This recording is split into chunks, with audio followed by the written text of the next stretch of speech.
Good evening, everybody, and welcome to the work session and special meeting of the Town Board of the Town of Austin for December 4th, 2018. Please rise and join me for the Pledge of Allegiance. I pledge allegiance to the flag of the United States of America and to the republic for which it stands, one nation, under God, indivisible, with liberty and justice for all. If you could just remain standing. This past week, we lost a true leader and statesman as we said goodbye to President George H.W. Bush. He passed away at the age of 94. Tomorrow has been designated a National Day of Mourning, but I ask that today, during our town board meeting, we observe a moment of silence to honor President Bush, who served this country admirably in the military, as a humanitarian, as well as an elected official for many years, and of course, in the top spot as our president. We are most grateful for his service to all of us and mourn his loss. Please join me in a moment of silence for President George H.W. Bush.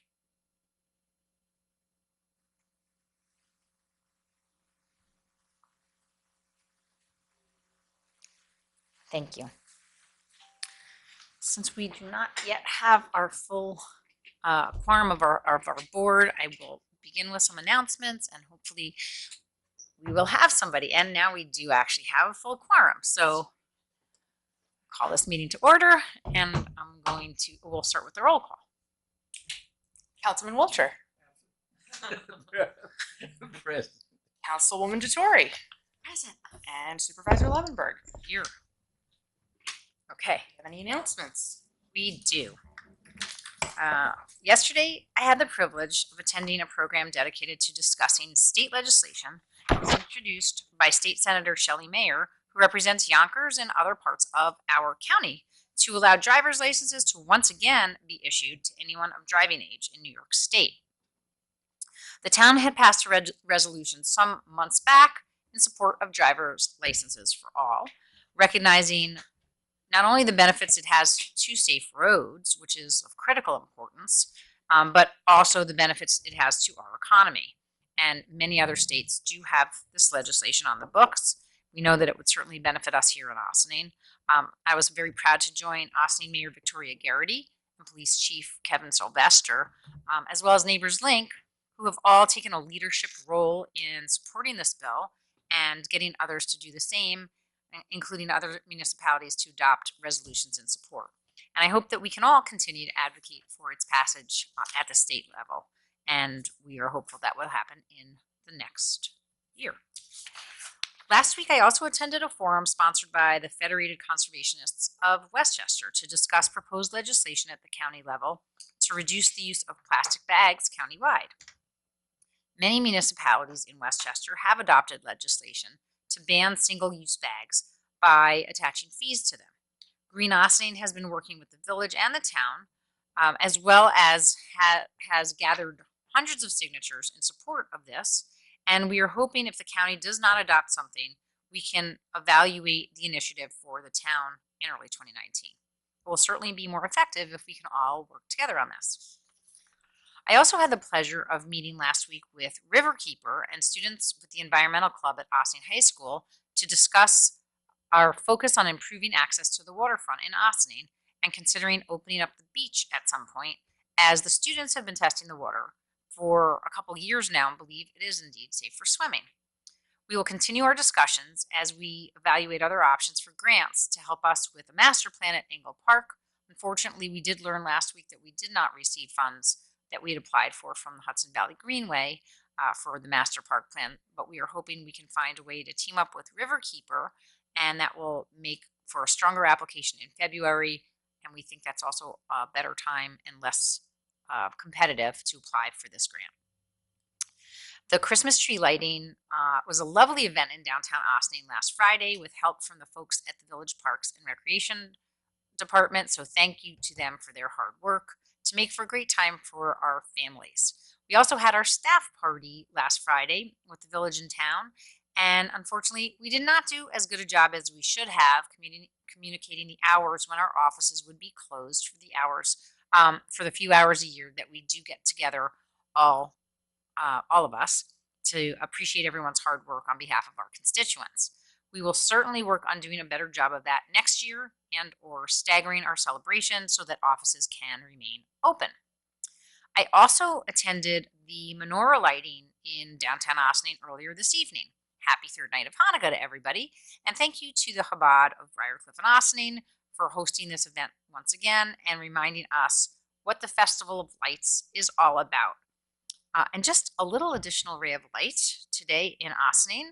I'm proud to have turned on my newly installed solar panels on my home today, and I encourage everyone to consider the benefits of adding solar to their own homes. I also want to mention that letters went out from about the community choice aggregation program that we have been a part of for the last few years in Ossining. Went out to town and to village residents, and we've been getting a lot of calls questioning if in fact this letter from Westchester Power is legitimate.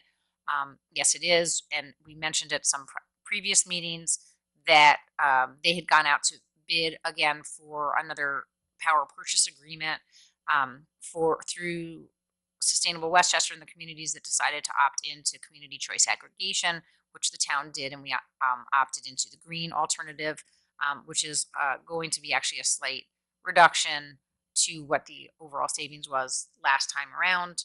For commercial, it's a very big reduction, and for residential, it's a slight reduction.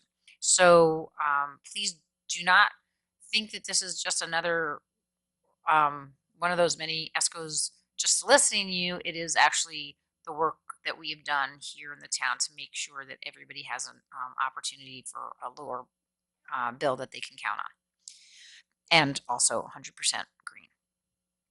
The Ossining Documentary and Discussion Series will host their final screening of the year on Thursday, December 6th. How to Survive a Plague chronicles the history of activism around the HIV/AIDS epidemic and how raising awareness of the disease and its societal consequences caught the attention of the scientific community and turned a death sentence into a chance at life. The screening begins at 6:30 p.m. and will be followed by an expert panel. All are welcome to this free event at the Ossining Public Library's Boudars Theater. As the weather gets increasingly colder and the holiday season is upon us, consider those in need throughout our community. The Ossining Police Department has partnered with the Ossining Schools to host a coat drive for families in need this winter. Through this Friday, December 7th, drop your new or gently used coats off at the police station at 8688 Spring Street or at 16 Croton Avenue on the first floor and pay it forward. There will also be boxes placed around the community where soon in the near future where you can drop off formal or semi-formal attire for young men. This drive, organized by My Brother's Keeper, will help young men of color in Ossining to be able to dress for success. If you do have anything to contribute to that and have not seen those boxes yet, please do contact us in the town office and we will get you the contact for where you can bring that. Also, the Ossining Boat and Canoe Club is once again collecting new unwrapped toys for children in our community who might not otherwise receive gifts. Working with our social service organizations, they will distribute these in time to make sure all children have the opportunity to receive an age-appropriate gift this season. Look for the shiny red box on the first floor of Village Town Hall at 16 Croton Avenue. Also, there are Toys for Tots boxes around town, and that reaches beyond Ossining, and so if you want to contribute to that as well, please do so. And I know I happened to see one at the police station earlier today. On Saturday, December 8th, don't miss the KJ Dinner Trio performing a special holiday show at Westchester Collaborative Theater. Ossining resident KJ and her band always put on a memorable show, and we're so excited to have her perform right here in town this weekend. Doors open at 7 for a 7:30 p.m. show, and tickets will sell out, so get yours now by heading to www.wctheater.org. Already feeling the holiday squeeze? I know I am. The Marion Dale Center on North Highland Avenue has just the thing to help you through. On Tuesday, December 11th, come for candlelight meditation at 6:45 p.m. Dress comfortably and prepare yourself for some time to reflect and recharge. Need a little more? Marion Dale will also be hosting a day-long writing retreat on Saturday, December 15th, between 9:30 a.m. and 5:30 p.m. Come for a peaceful day of introspection and a break from the hassles of the real world among your fellow writers. Visit Marion Dale Center, that's MARIANDALE dalecenter.org for more information on both events.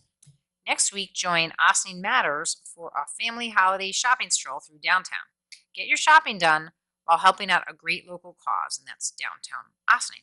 If you buy an Ossining Matters Holiday Helper Pass, you'll get 10% off your purchases at Penny and Ting, Hot Society, Vaza, Adega Wines, and Melitas between December 13th and 16th. The kickoff will take place on Thursday the 13th between 6 p.m. and 8 p.m., and during that time, you can also get 10% off at Good Choice Kitchen and First Village Coffee. Purchase your pass at osseningmatters.org. Finally, save the date for Breakfast with Santa at the Ossining Community Center on Saturday, December 15th. Get a small gift from Santa and drop off your Christmas list to the big man in person.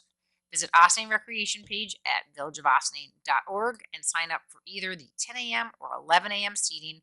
And hurry, only 100 tickets for each seating are sold. And with that, we are going to move into board resolutions unless my fellow council members have anything to add to this announcement. Okay. Resolved that the Town Board of the Town of Ossining hereby appoints Percival Gilchrist, Ossining, to the seasonal position of laborer in the Town Highway Department, effective December 3rd, 2018, at a rate of $12 per hour. Motion. So moved. Might I have a second? Second. Okay, so we're pleased to be able to appoint Percy Gilchrist to this position. Percy served us in the seasonal position before, and we are happy he was available to do so again to help us out during leaf season. Now, one thing, this is not. Percy the second, He third. went to school with me. He's my age. Oh, Yes, Yeah. I knew you were thinking about that. Crossing guard. down Yes, no, it's not. It's Oh, his. all right. I think his grandson. His grandson. there. Oh, all right. Okay. All right. All those in favor? All right. Aye. Opposed?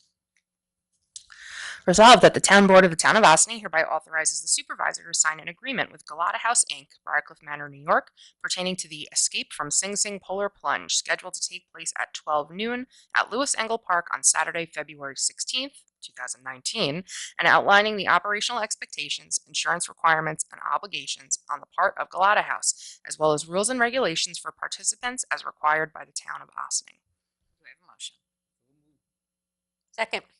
So we're looking forward to the second annual Escape from Sing Sing Polar Plunge, which Galata House is organizing to take place Saturday, February 16th at 12 noon at the beach at Lewis Engel Park. Mr. Galata asked if we could approve the use now so he could have plenty of time to plan and fundraise for an even better event than last year.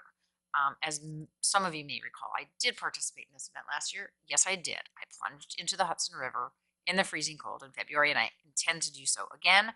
So I'm hopeful that the board will approve this because it was a great way to raise funds. And last year, I was just worried you were going to say join you. and of course, I want you to join me, all of you, especially you, Someone council. has to No. stand outside and pray. So, So this I'll be year, right there I'll with be you. cheering you on it, Dana. This year, Galata House will raise funds for local families as well as for LLS, Leukemia and Lymphoma Society, which is what they targeted all the money to last year, and this year they're going to spread the love a little bit more. So, all those in favor? Aye. Opposed? Whereas in 2014, the Town of Ossining and the Village of Ossining duly entered into an agreement whereby the Village of Ossining would provide the unincorporated town with police services from January 1, 2015 until December 31, 2015 agreement. And whereas the 2015 agreement contemplated that the parties could renew the agreement at the end of the initial term. And whereas both the village and the town desire to have the village continue to provide the unincorporated town with police services in order to consolidate resources and efforts and to provide high-quality police services to the residents of both the unincorporated town and the village. And whereas the village provided the town with a letter of intent dated October 23, 2018, setting forth the primary terms for the renewed agreement for the calendar years 2019 through 2022, which the village supplemented by letter dated November 30, 2018, providing an updated cost schedule. And now therefore be it resolved that the Town Board of the Town of Ossining hereby authorizes the supervisor to sign the letter of intent, subject to the terms set forth in the October 23, 2018 letter and November 30th, 2018 letter, and be it further resolved that the Town Board hereby authorizes the supervisor and the Town Council to work with the village to prepare a renewed agreement with the village for police services for the board's review and consideration. Do I have a motion? So moved. Okay, so we're hopeful to be able to work again with the Village of Austining Police to continue to provide services to the unincorporated town, as well as services to our courthouse. Have been very pleased with the service that we've received over the term of the last contract, and we look forward to working closely together again as we move forward into the next one. All those in favor? Aye. Aye. Any opposed? Okay, so now if I could have a motion to adjourn into work session to continue our discussion on the leaf blower local law, to discuss proposed changes to the town budget, and finally to discuss the new contract for audit services for the town. I move that we go where into the Go work into session? work session. Go into work session. Thank you. Second. All those in favor? Aye. Thank you so much. Okay, so now we're going to kick off our work session with the third revision to the leaf blower local law, which I believe we're getting close to completion on. We have an updated draft to review with the board, along with some comments from our town building inspector, John Hamilton. Counselor O'Donnell, would you care to walk us through these changes and John's comments? Yes, thank you, Supervisor. So yes, I believe this is the third iteration. The board has put a lot of time into considering other municipalities and what they've done, as well as the comments you've received from the public within the town of Austining. Just to briefly recap some of the most recent changes, the town board decided to limit the number of exemptions to those properties that would be included in the seasonal ban, which is from May 31st to September 30th of every year. So as of right now, it only applies to cemetery properties and on pavement impervious surfaces when the gas-powered leaf blower is operated at half speed. Another change was to expand the circumstances under which the town supervisor can declare a temporary moratorium to those caused by a storm or other exigent circumstances, so that it's not exclusively weather related, contemplating that there may be instances where spraying may be needed as a result of disease prevention and whatnot. And then the building inspector is now authorized in his discretion and upon application to grant temporary permits for temporary operation of leaf blower not to exceed 7 days for special circumstances, which would be viewed in the building inspector's discretion, except that the town board in the legislation made clear that special circumstances don't include regular property maintenance. Otherwise, it would kind of eliminate the effectiveness of having the ban at all. So one of the things that we had discussed after it was changed, it was originally drafted to be within the supervisor's purview, and after discussion, it was decided that it would be more appropriately handled by the building inspector, as he already issues multiple permits for property usage and whatnot. So we asked Mr. Hamilton to weigh in, and one comment that he had, he seemed amenable to this provision, but he requested that he be authorized to place conditions that he feels are justified. And I'm going to quote what he said. For example, I may want to add a time period restriction of only a few hours as opposed to current allowable daily hours because of exigent circumstances. So, it's obviously up to the board. I think if you're giving the building inspector the discretion to make this consideration, he should be able to kind of look at the particulars of that situation and give the permit to the extent appropriate, so that it's not automatically extended beyond what would be necessary for that situation. I don't know if you want to discuss that, if you want me to finish going through everything. I mean, that makes sense to me? Mhm. Yeah. Okay, so that would just require a very minor revision that I can make tomorrow morning and circulate that, and then we can have that posted in advance of the continuation of the public hearing at the meeting next week on the 11th. And then we had, as a housekeeping matter really, as opposed to a substantive one, the supervisor suggested eliminating the definition of gas-powered leaf blowers and just making it clear where appropriate what we were referring to in terms of gas-powered leaf blowers or all leaf blowers, and that made it clearer with respect to subsection B, which is additional rules that were related to the times of use, the level of noise that was permitted, and requirements to comply with environmental standards, as well as manufacturer's instructions. And the way it was previously drafted, those would only apply to gas-powered leaf blowers because of the way leaf blower was defined. However, by eliminating the definition, we were able to make clear that these general limitations that are in place throughout the year, even when the ban is not in place, are applicable to all leaf blowers, gas and electric powered, so that you don't have an electric leaf blower operating at 3:30 in the morning.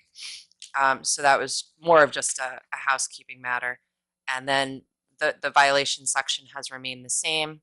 The board had decided that they wanted to give people who were found to be in violation of this provision a warning first, since it's new legislation. And then after that, the penalties would be enforced in accordance with Chapter 130 of the code, which is the noise chapter, which is where this this legislation is proposed to be incorporated, and they already have a whole section devoted to that, with different levels of violations and other penalties depending upon whether it's your first, second, third violation. You would have to go through the courts obviously first, but that's pretty much it. Good. With those changes, I think they're great. I'm glad that we had Mr. Hamilton's input, and I appreciate all your work on this, Councilor Donna. And unless anybody has anything else from the board, I think that we can move to continue. I mean, we have the continuation of our public hearing at December 11th meeting next Tuesday night at the courthouse. We look forward to hearing any additional comments at that time.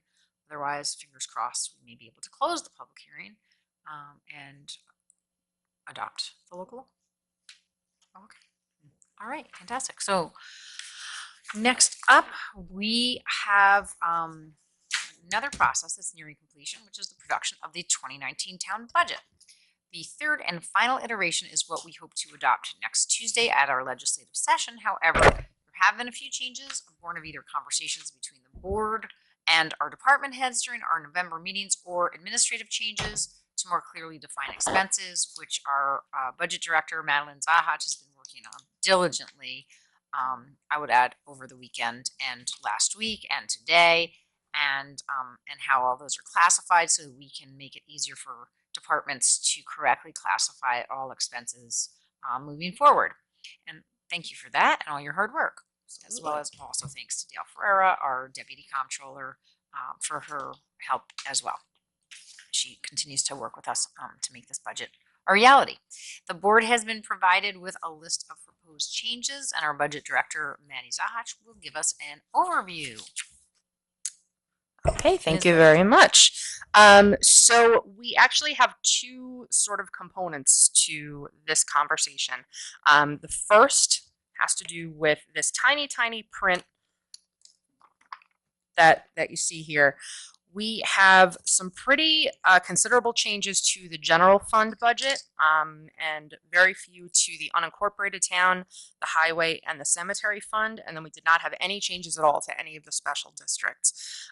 Taking a look through the first page for the general fund, you'll see that most of the changes are a wash. So for example, $250 being moved from one line in a budget to another line. So we're not actually talking about any money, any fluctuations in the tax cap calculation, but sort of working within the number we had, so as not to, recalculate that, for sort of some administrative changes. So for example, many of our departments have a copy machine contract, but where they're charging their vouchers for copy machine contracts was sort of all over the board. Some folks are charging it to an equipment line. Some folks are charging it to a repair and maintenance line. Some folks are charging it to a lease line. So in order to sort of clean that up, you can take a look at the second big fat document that was clipped behind that, entitled Budget Notes. This is something that I've been working on with Dale to sort of classify every department in every budget and sort of give them some guidance as to where we would like them to be charging some of these expenses. So some of them are things that are only being hit by payroll, but many of them are things that come up often on vouchers and sometimes can lead to some confusion.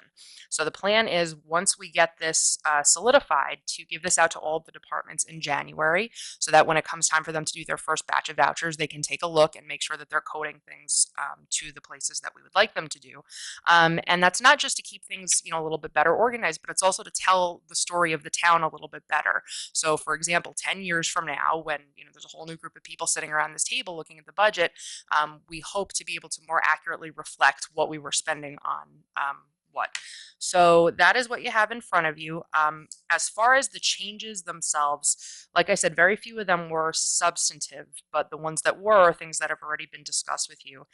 One thing that I would point out in particular is the interim town clerk adjustment that we had to make. So we had to add in some monies for that part-time salary.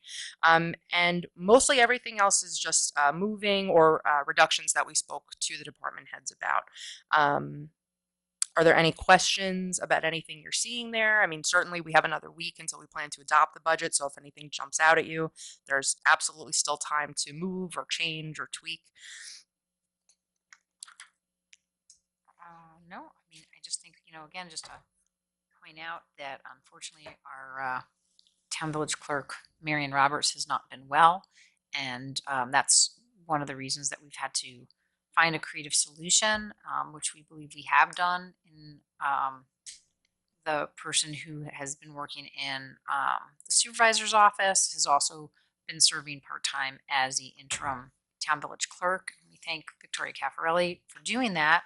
But we also wanted to make sure that the salary reflected the work that she's doing in that capacity. And we believe that we're going to have to continue with that for some time, foreseeable future, until we have more and better information. And if it turns out that our clerk is able to return sooner rather than later, which we are hoping for, then we will not have to use that money. Okay. I just want to say, I think this is great. It helped me too, because Yes. it was so scattered around. I never knew.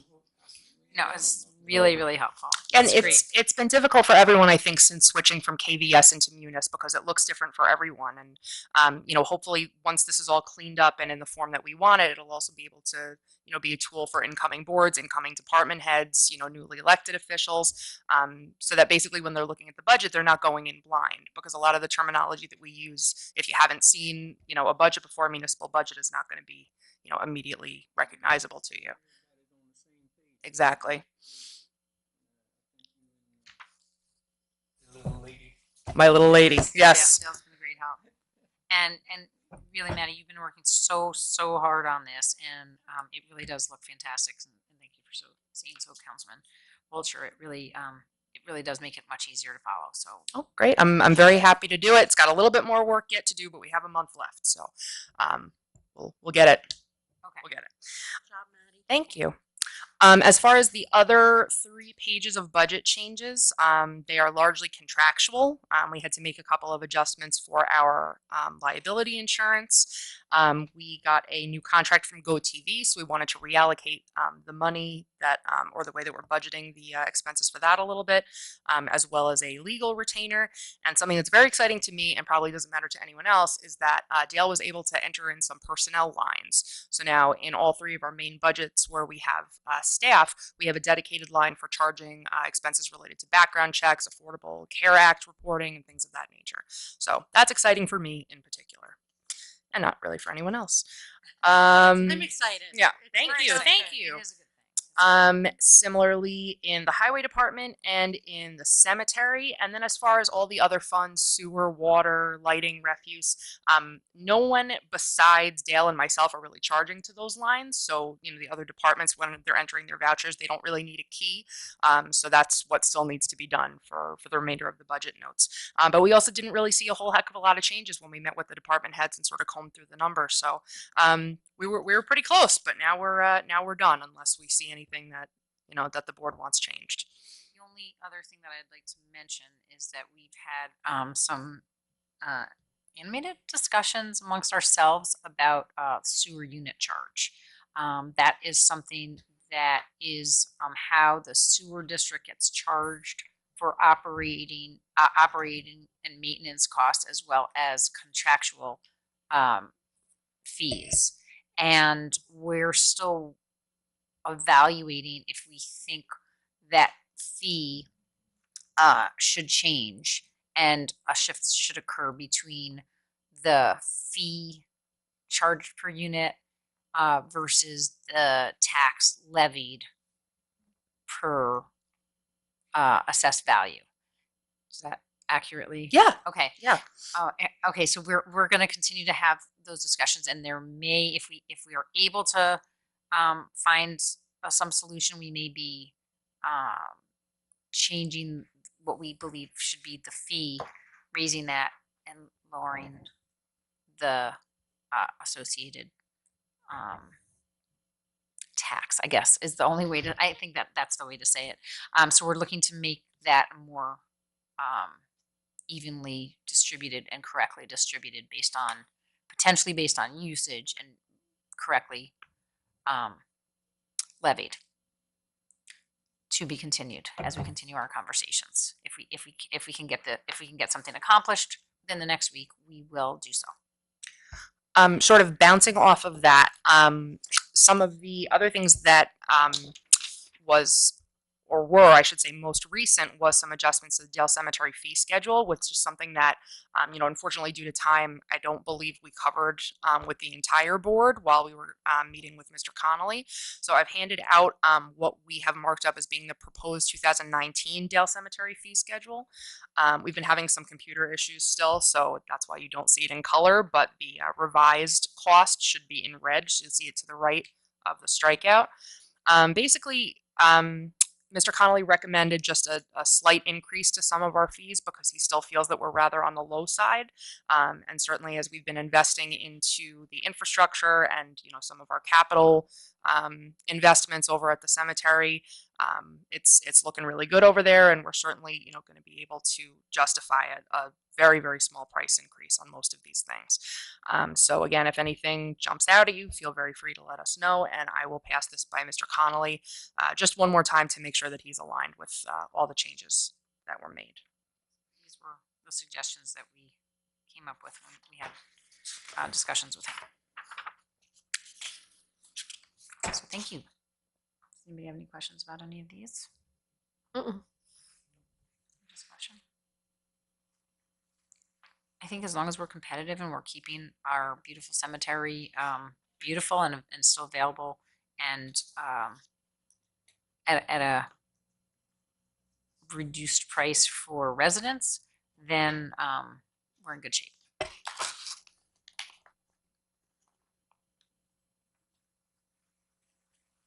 Okay. I'm just giving you guys a chance to take a peek in case you haven't had a chance to look that over yet. I know this is a little late breaking, so if anything, like I said, if you see anything that requires further discussion, we could certainly pop a work session on at the beginning of the legislative session next week. Also, if Councilwoman Feldman and Shaw, have something that they want to bring up, we can certainly continue to make amendments to both fee schedules up until January. It doesn't need to be adopted as part of the budget. Thank you, Maddie. Okie doke. And with that, we're going to move into our next and third and final topic for our work session, which is our contract for auditing services for 2018, 19, and 20, and possibly 21. We had gotten a proposal from O'Connor Davies for basically an extension of the 2-year contract, more or less, that we had with them. We asked our finance team to give us some guidance on moving forward to make sure that they felt comfortable with O'Connor Davies, and they absolutely did. They continue to be impressed by their thoroughness and their work, and they recommend that we do consider a multi-year proposal, which we got from them.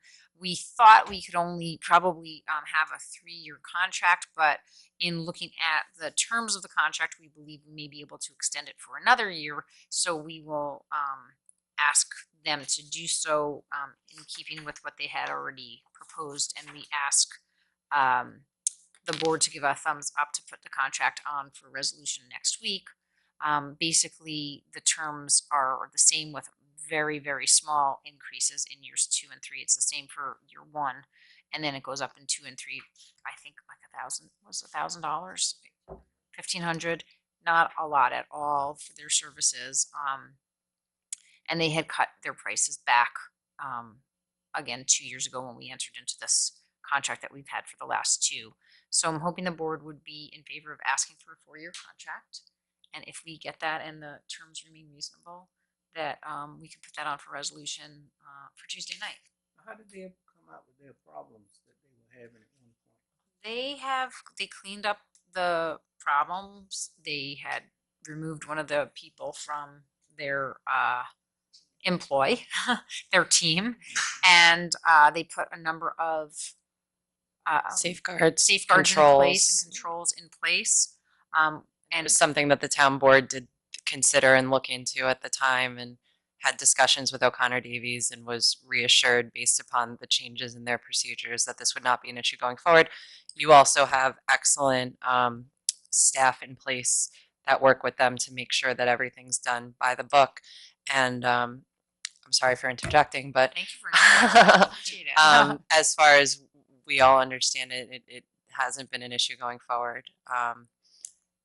But you know, obviously it's a continuing process. And one of the things that the supervisor alluded to is that as the way it's drafted in the proposed retainer, the board does have the discretion to terminate annually. So, you know, you do always have the opportunity to reevaluate and look at what's going on in any current climate. Just Okay. a question. Yeah. So general consensus to move forward with that? Yes. Fantastic. In that case, I would ask for a motion to adjourn into executive session for advice of counsel, personnel, and and I think that there might, is that it? Advice of counsel, personnel, and contracts. Thank you.